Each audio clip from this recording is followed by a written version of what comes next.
10 minutes later, I was in the principal's office, or at least what was left of it.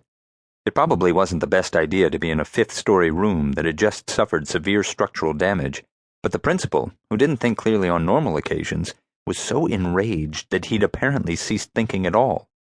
I'd seen him angry plenty of times before, not to mention confused, baffled, perplexed, dumbfounded, and completely flummoxed, but those were mere drizzles of irritation compared to the thunderstorm of fury he was experiencing now. He was so determined to unleash his wrath on me that he hadn't even changed out of his scorched clothes. Bits of his tie and sports jacket were still smoldering, leaving tiny contrails of smoke as he paced around the remains of the office. His toupee had been fried black and looked like an overdone steak perched atop his head. But then, the principal's toupee was normally so awful this was actually an improvement. "Look at this room!" the principal shrieked. "Look what you did to it! Do you see what you've done to my desk?" No, I said. Your desk isn't there anymore. Instead, where the desk had been, there was only blue sky and a massive hole in the floor leading to the Dean of Chemical Warfare's office below. "Exactly!" the principal screamed. "That desk was an extremely important piece of espionage history. It was first used by Sidney Grimble, the founder of this academy, and it has been used by every principal since.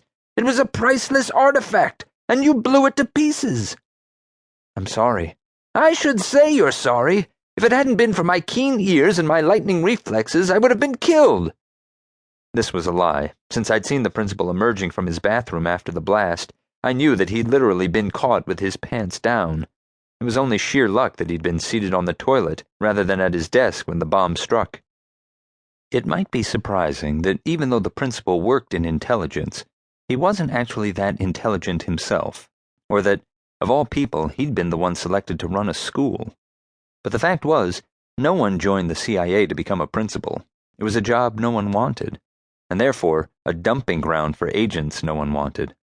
Most other organizations would have just fired an incompetent employee.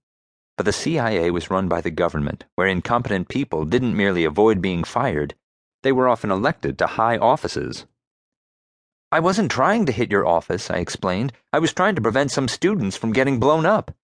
The principal paused for a moment, as though weighing whether saving a few students' lives was worth the loss of his desk.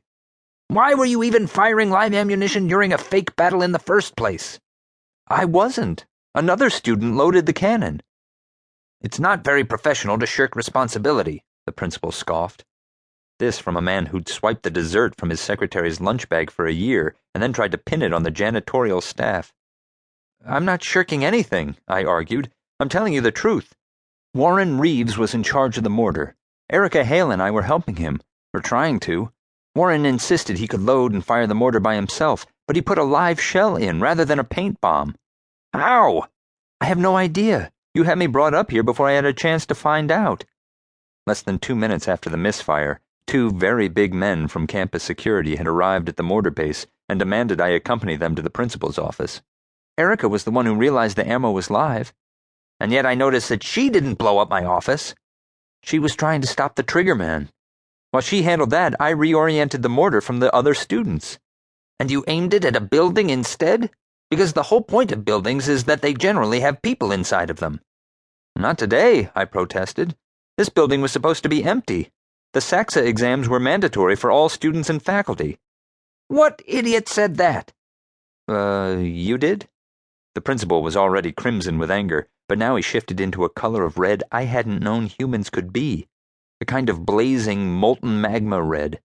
Before he could explode at me, I reached into my pocket and pulled out the letter that had been sent to my home at the end of the summer. The one stating that attendance at the SAXA exams on the first day of school was mandatory for all students and faculty. It was signed by the principal himself. "You see?" To keep listening to this audiobook, I've left you a link in the description so you can do it, at no cost thanks to Audible's 30-day free trial.